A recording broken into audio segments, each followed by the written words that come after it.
Okay, suppose we have two complex numbers that are written in trigonometric form. Show that z1 times z2 is equal to r1 times r2 times cosine theta 1 plus theta 2 plus I sine theta 1 plus theta 2. And we'll do the others in due course. So proof for the first one.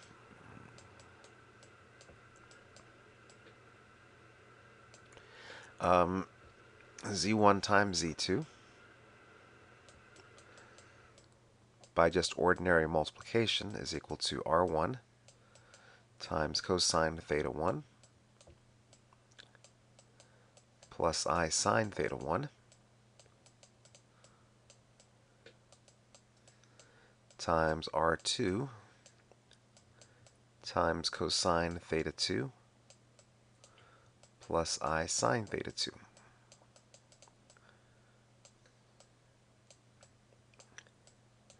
Now multiplication, of course, is associative and commutative, so I can rearrange terms.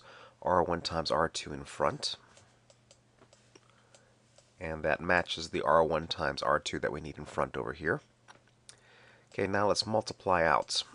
Cosine theta 1 times cosine theta 2.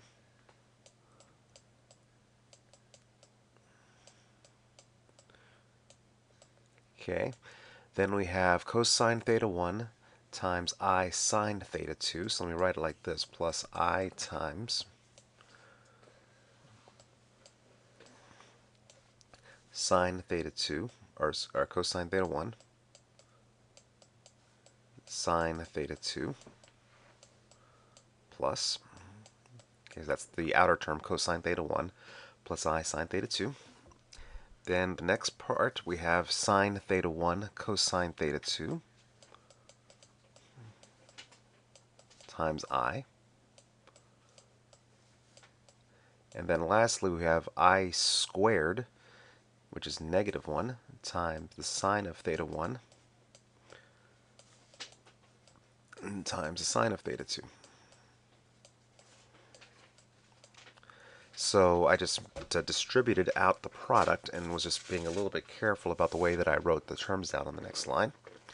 And to finish, we recognize that the first set of trigs, cosine theta 1, cosine theta 2, minus sine theta 1, sine theta 2, that's the same thing as the cosine of the sum, cosine theta 1 plus theta 2. That's a trig identity. And the next set of parentheses is sine of the sum of the two angles.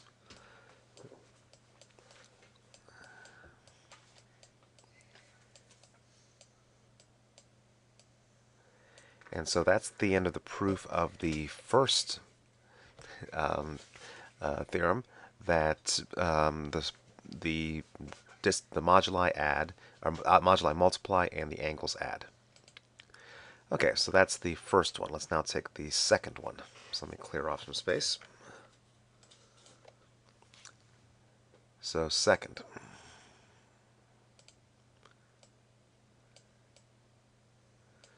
Z1 divided by Z2 is equal to R1 cosine theta 1 plus I sine theta 1 divided by R2 cosine theta 2 plus I sine theta 2.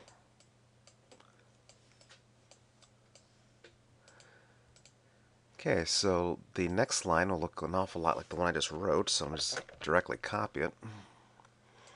And what I'm going to do is multiply by the conjugate of the denominator. So I'm going to multiply by cosine theta 2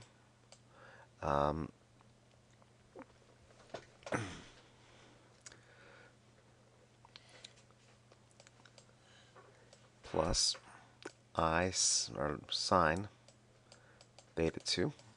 And the way that I'm going to write this is as sine of negative 2 and cosine of negative 2 over cosine of negative 2 negative theta 2 plus I sine negative theta 2. Okay, now the reason I do this is because we just proved this theorem about if I multiply by complex numbers. So on top I get R1 times cosine of the sum of these two angles, theta 1 plus negative theta 2. Theta 1 plus negative theta 2 plus I sine theta 1 plus negative theta 2.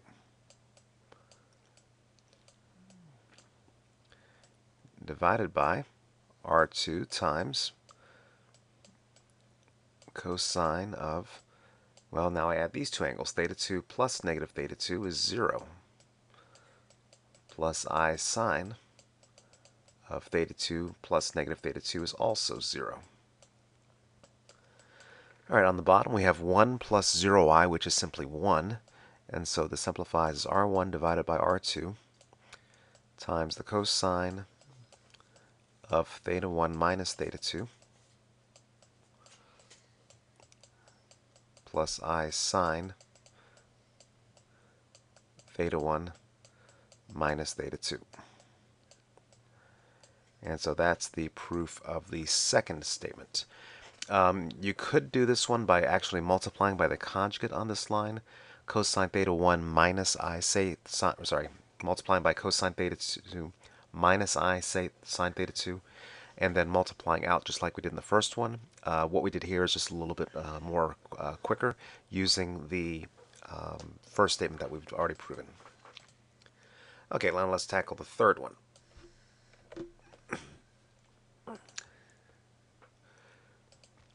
So the third line, to prove de Moivre's theorem if n is a non-negative integer. So proof, it will be by induction on n.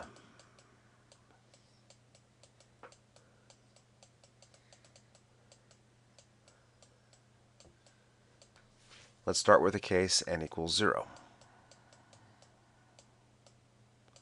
Then z1 to the 0 power is equal to 1, which is equal to r1 to the 0th power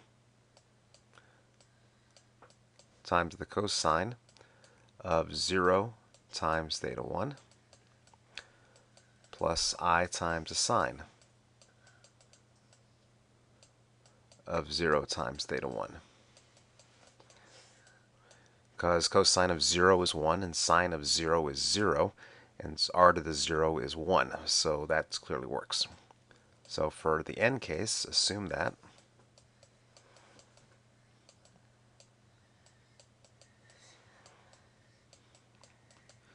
z1 to the n is equal to r1 to the n times cosine of n theta 1 plus I sine n theta 1.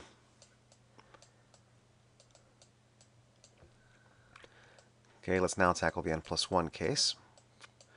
We want z1 to the n plus 1, and where I want to end up is that this is equal to r1 to the n plus 1 times the cosine of n plus 1 times theta 1 plus I sine of n plus 1 times theta 1. So that's my target. The way that I'm going to get there, z1 to the n plus 1 is equal to z1 to the n times z1. By induction hypothesis, z1 to the n is precisely the thing that I'm boxing right there. So that's z1 to the n.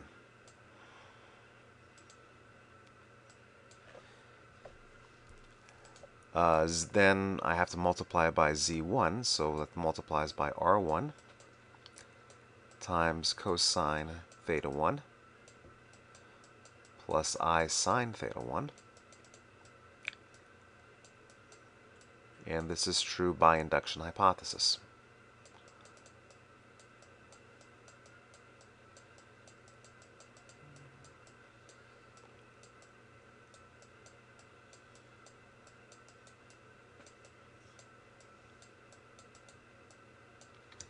And then I can go directly from this line to the next line using the first thing that I proved in red long ago. R1 to the n times R1 is R1 to the n plus 1. The moduli multiply. The angles add. N theta 1 plus theta 1 is n plus 1 times theta 1. And so that's the end of the proof for the third statement. Finally, let's do the fourth statement.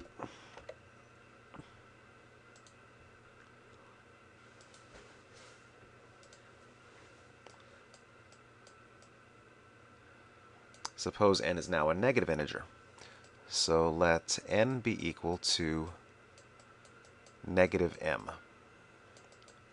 If n is negative, then m is positive. In other words, say if n is negative 5, then m would be just 5. If n is negative 1,000, then m would be 1,000. Then z1 to the n is equal to z1 to the negative m, which is 1 over z1 to the m. Now m is positive, and so by the de Moivre's theorem that we just proven, we can write this as r1 to the m times cosine of m theta 1 plus I sine of m theta 1. 1, let me write as 1 times cosine of 0 plus I sine 0.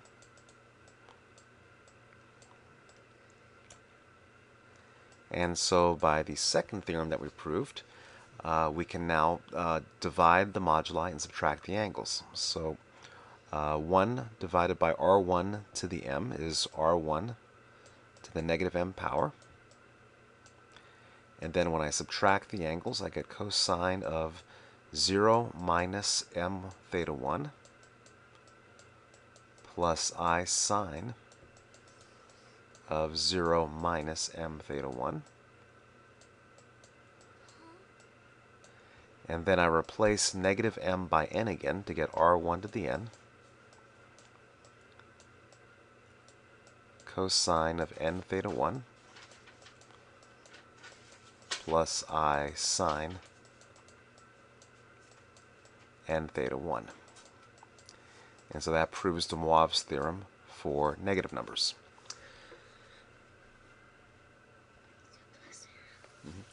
Okay, so that's the end of this problem.